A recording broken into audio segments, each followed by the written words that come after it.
Okay, hi everybody. I'm here to do our call on get out of your own way, stop your self-sabotage. And the reason that we decided to do this is because Colby had a leaders call and he sort of highlighted this book in his leaders call, just a section of it on self-sabotage.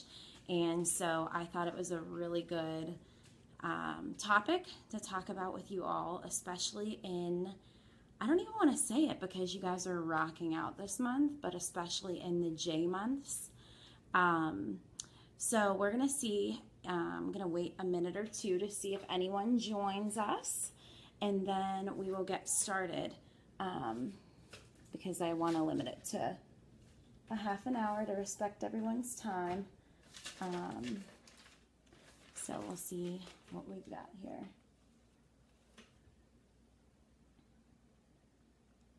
Hi, Darcy.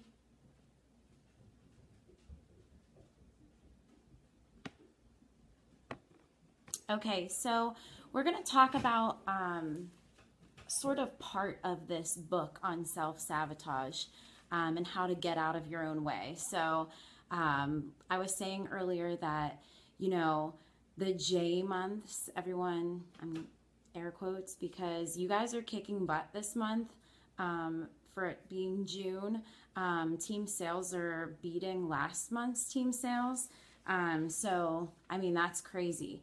But that sort of goes hand in hand with the call tonight because, you know, if you had self-sabotage and got in your own way about June, then you wouldn't be rocking June.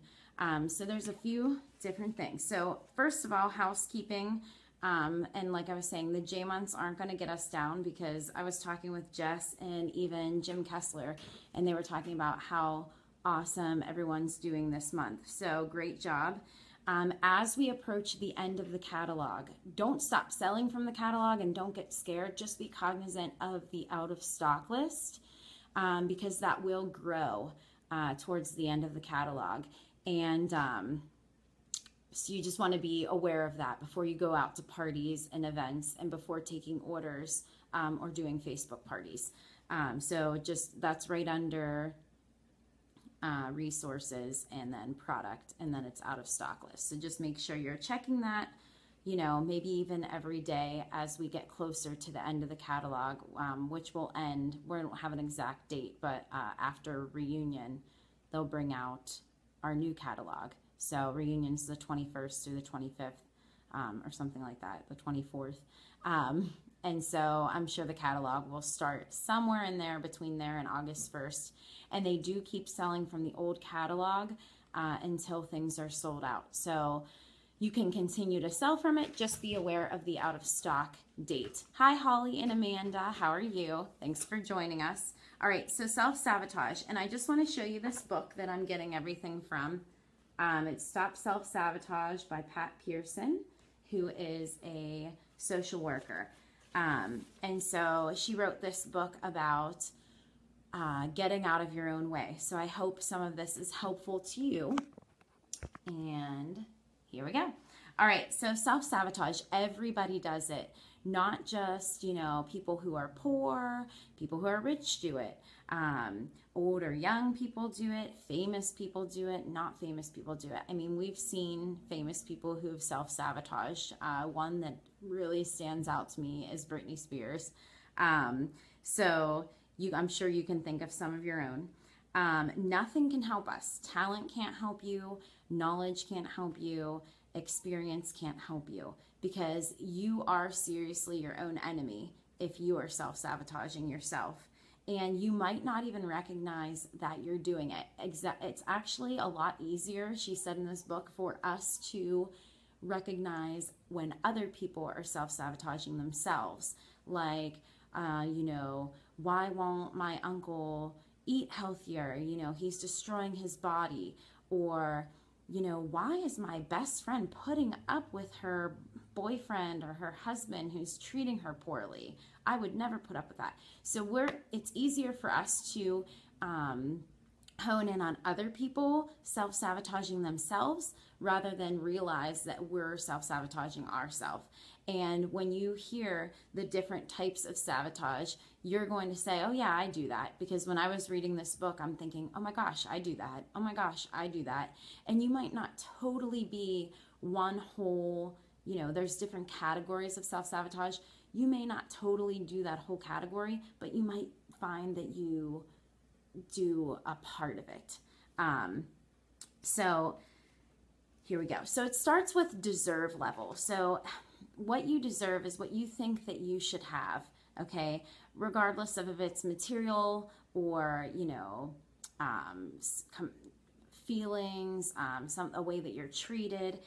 What you think that you deserve, your deserve level is what you can or are supposed to achieve in your life, okay? So a lot of times we just don't think very highly of ourselves, and we don't think that we deserve very much. So we already set the bar really low. And if you work with kids or you teach, or you've ever, you have kids of your own, you sort of know that, if you set the bar down here, that's what they're going to meet. So if you do that for yourself, then that's what you're going to meet as well. If you set the bar really low and you don't think that you deserve a promotion, or you don't think you deserve a raise, or you don't think that you deserve an hour a day to give yourself time to work out, or give yourself time to be active, whatever your goal may be, then that's what will happen. It's almost like the self-fulfilling prophecy. So right now, I want you, if you have a piece of paper handy, write down these 4 words. I want you to write down career, health, relationships, and finances. Career, health, relationship. Well, it said relationship, but I think you should write relationships and finances. So write down those 4 words, and we're going to do a little activity. Hi, Danielle. Hi, Laura. Thanks for joining us. So I want you, next to career, rate on a scale from 1 to 10, what is your deserve rating right now? What do you feel right now about your career? From 1 to 10, 10 being the highest, 1 being the lowest. Then do the same for health, do the same for relationships, and do the same for finances. And I'll give you a minute to do that.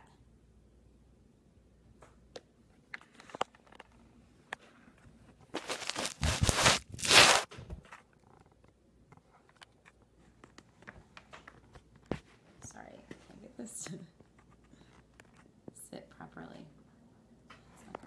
Okay, never mind. Okay, so did everyone do it? All right. So whatever deserve level is the lowest is the one that you should be focusing on.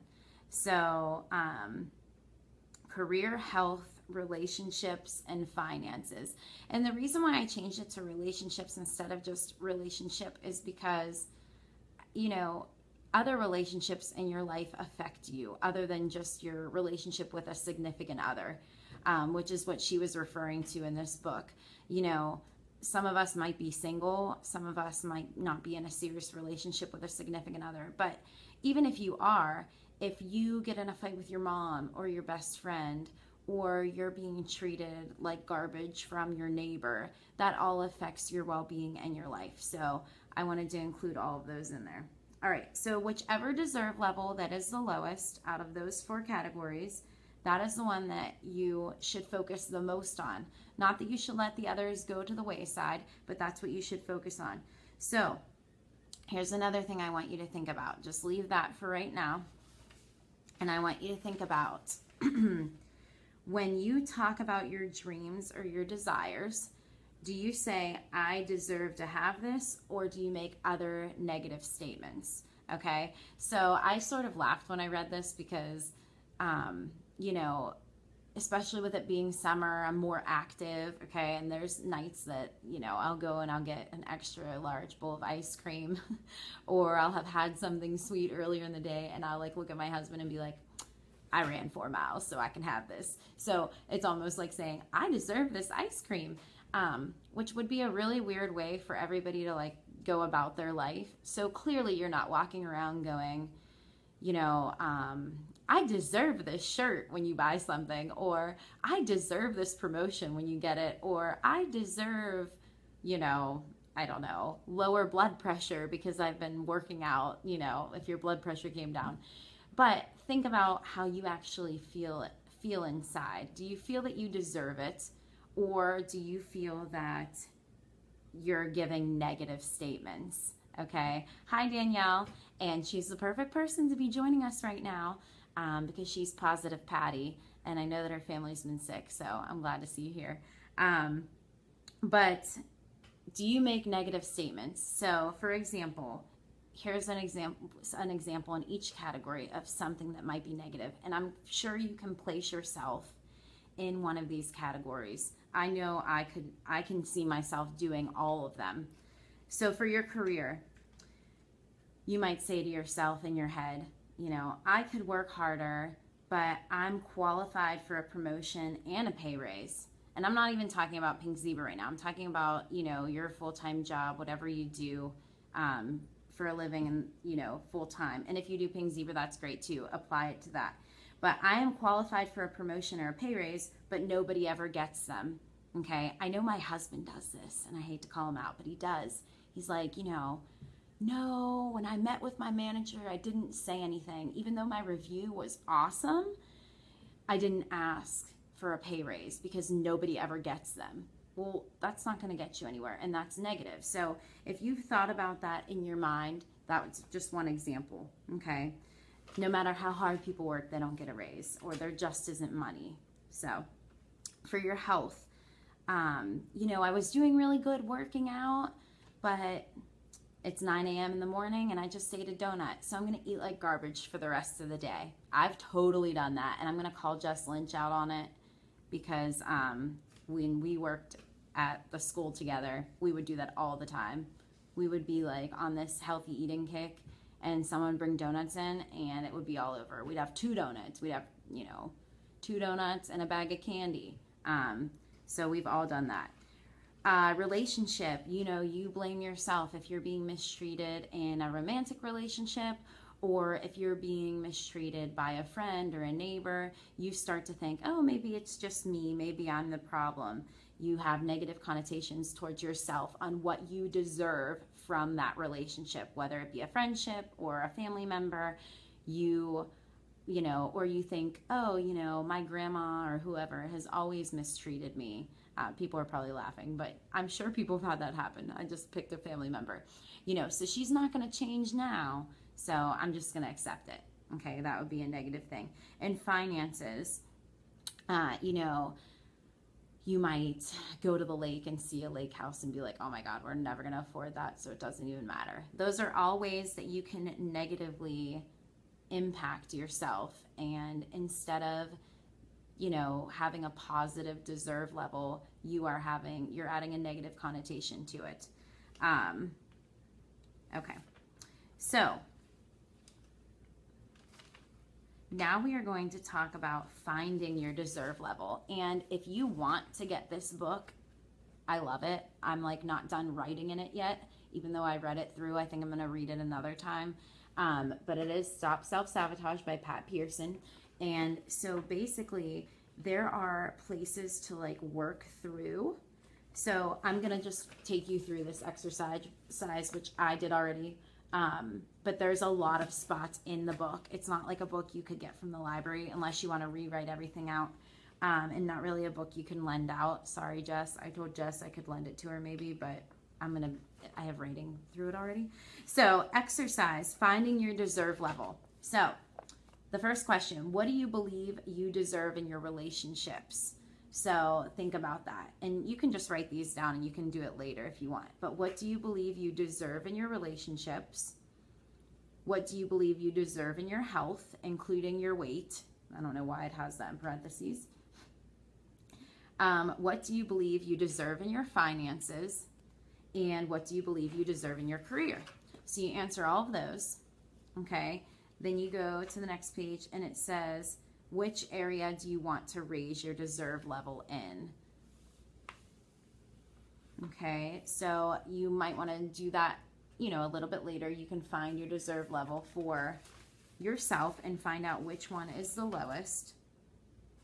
And then, sorry, I have all these notes. Okay, so I want to talk to you about the types of self-sabotage. Let me see, time check. It's 9:16, so we should have time for this.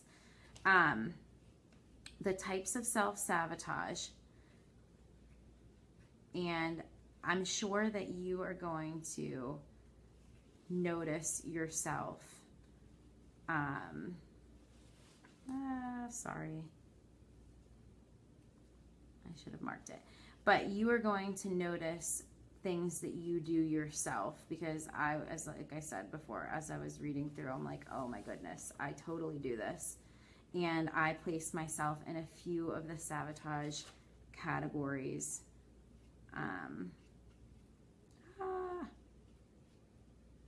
Okay, so the first one is, I swear I'm going to get there, is denial. Okay, so basically denial is just what it is. You know, you're denying that there is even a problem. You are denying that you are sabotaging. So you're saying, I'm not going to pay attention to the problem because maybe, you know, it will just go away. Okay, and we all know that that's just usually not the case. It makes it worse if you don't deal with the problem. I swear, what am I doing? Okay, oh my gosh, I went totally too far. Okay, so denial, I won't pay attention to the problem. It will just go away. It's not really that important or significant. And in other words, you're saying, I deny the responsibility. Okay, so, you know, to apply this to Pink Zebra, you might say, well, you know what? There's already 35,000 consultants I signed up to. Like, I'm never going to promote, forget it. And that is hilarious because 31 has over 400,000 consultants last time I checked. So denial is one. And I'm sure you can apply denial to other places in your life as well. Resignation. Deep down, I don't believe I deserve it, so I'm not going to even try it. So I've seen this so many times in a lot of facets of life, but even with just Pink Zebra like that. And I know Jim posted about it today, ironically, but you know, at reunion, the trip incentive, or if you don't want to earn the trip, the laptop or iPad incentive comes out, and I look around the room and people are like, no, there's no way I'm going to get this. And so they don't even try. Okay, so they're basically creating their own reality. You know, I know that one year I was there, and part of the incentive was $1,000. If you sell $1,000 every month of the incentive, you get an extra 3,000 bonus points or something. And it was already July, and it was the middle of July, and people were like, nope, not going to do, there's no way I'm going to earn this because I don't have $1,000 for the month of July. So that's resignation. So there's denial, resignation, throwing it away. Throwing it away, I get it, but since I don't really deserve it, I blow it. So if you, I don't know, promote, okay, and, you know, you promote to manager, and then you're just like, oh, well, and you stop working with your team, or you stop qualifying, stop having parties, stop putting in your $400 every month. That would be an example of throwing it away. And I'm giving Pink Zebra examples, but I'm sure that you can apply these to other instances in your life. Settling for less. I want it, but I'm not really good enough, so I'll just settle for less. I won't try very hard because I won't get it anyways. This proves that, you know, if you don't try, you're not going to gain anything. Like my parents used to always say, if you don't ask, you'll never know. If you don't try, you'll never know. And so nothing ventured is nothing gained.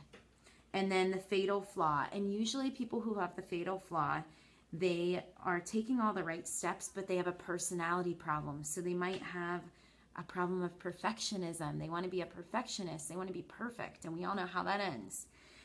They might be a procrastinator. When I read that, I laughed out loud because I once wrote a 25-page paper in 12 hours before it was due. So I know that I've done that. They might have anger issues, or they may be narcissistic. Okay. And that's just giving a couple examples. And the problem that they have eventually undoes all their best efforts. So, for example, let's put it into PZ perspective. Your sales might be up, your team is rocking, you just promoted, you're doing great, and then you hit a divot, like somebody cancels their party and another host doesn't get back to you. Say 3 parties cancel, and then you just let yourself get into this, get down and out, and you get stuck in that place, and that just destroys your best efforts. It destroys what you've worked so hard for. And so after that, they have, sabotage warning signals. So there's like a whole thing that you can fill out on how you're sabotaging yourself. I really love this book. And then, if you can't tell, I love this book.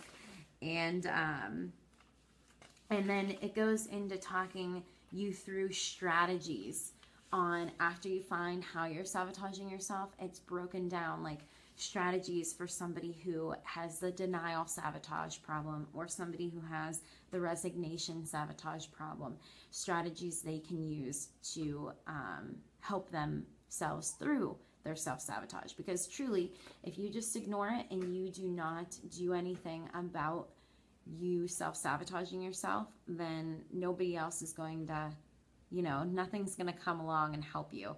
And sure, we have friends that we can help us through, and we'll talk about that. But ultimately, you have to realize what you're doing to yourself.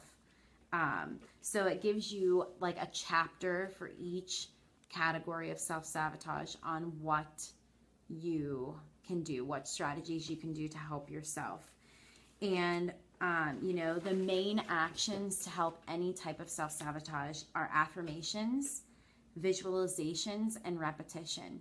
Okay. So I know that, if you've been a team member for a long time, Jim did a call for us a while back, like a long time ago, on Post-it notes. He puts up Post-it notes on the mirror, in his house, on his medicine cabinet, in his car, by his bed, that say, "You rock, you kick butt," and it reminds him of what he's working toward, and it gives him positive affirmations to get himself through the day. I know a lot of people like quotes and positive affirmations. Those work too, as long as you totally and wholeheartedly believe in it. So you can hang those up around the house, or wherever you're going to see them, in a binder, in your planner, somewhere where it's visible. Visualizations, you can create your vision board, and that's a huge visualization for you about where you want to be. I know that Pink Zebra Home Office, they've been posting, they post on Facebook all the time when they have directors coming and things like that. And a few weeks ago, they posted a picture of the pink carpet in the home office doors that said Pink Zebra and have, the Pink Zebra Paisley logo on them. And Danielle Malik messaged me, and I think Jess, and said, "This is my new background." And it was the pink carpet with the doors. And now every time she looks at her phone, she has that visualization of herself walking on that pink carpet as a director. So visualization is huge. You have to see yourself there. Even if pictures don't work for you, you can even do like meditation. And part of that can be visualization, visualizing yourself in something that you want to achieve, visualizing yourself in your new house, or, if there's a health goal that you have, visualizing yourself having reached that health goal, or crossing the finish line to the half marathon, or whatever you might want to achieve. Visualizing that very much helps. And then repetition, don't just do it for a day, keep doing it and doing it and doing it. And, same with parties and events and Facebook parties. People tell me all the time, "Oh, I'm nervous. I got nervous. I didn't do that great." Well, guess what? Everybody practices for everything. Think about kids. When they start to play an instrument, they practice. Okay, so you need to practice. Even if you get in front of your family members and you just practice, or honestly, just book parties and be like, I'm sorry, I'm new at this, and they're not going to care. They're going to laugh along with you, they're going to have fun along with you, and they're not going to probably even notice if you think you've screwed something up. So repetition helps. Another one was self-talk. Changing the talk in your head to focus on positive, life-affirming goals. Okay, so get the negative out of your head. Tell the negative committee to up and move out.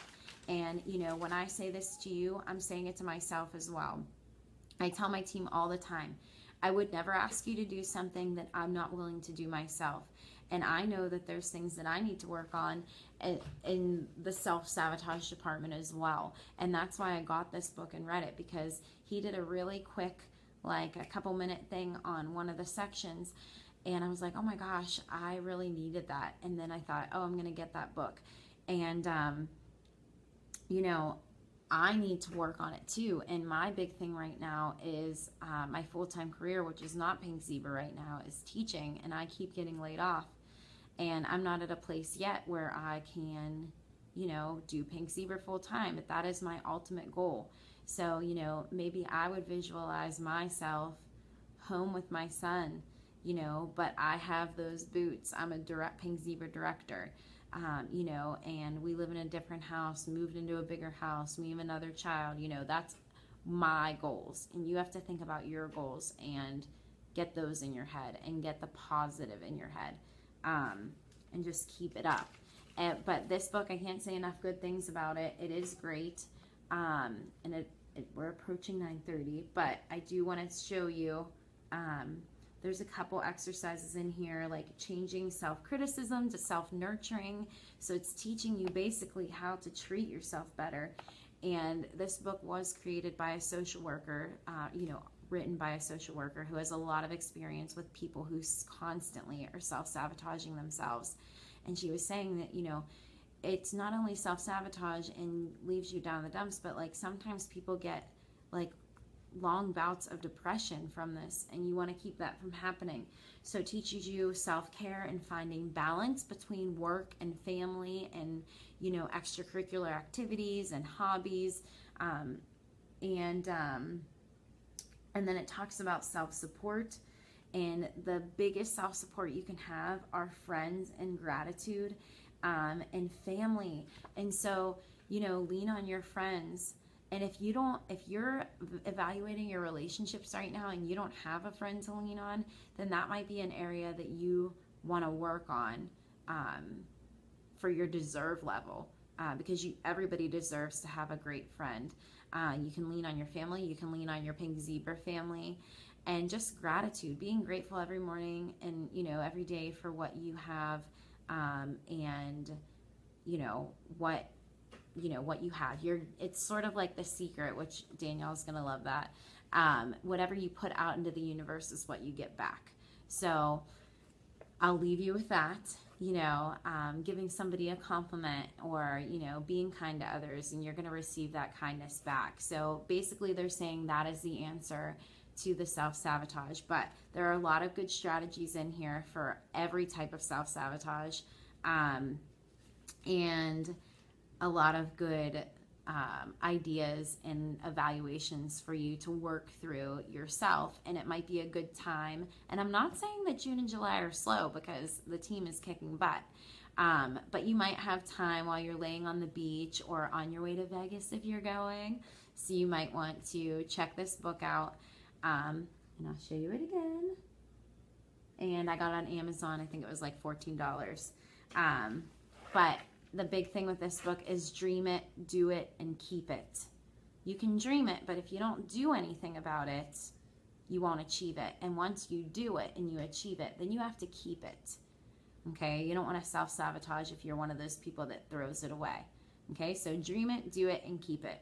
All right, guys. So I'll leave you with that tonight, and I hope that that is helpful for you. And this is live, and it will be saved on Paisley Freedom page. So if any of your team members missed it, or if you want to go back and watch it again, you can. And feel free to ask any questions, and I will be happy to answer to my best ability. All right, thanks, guys. Bye-bye.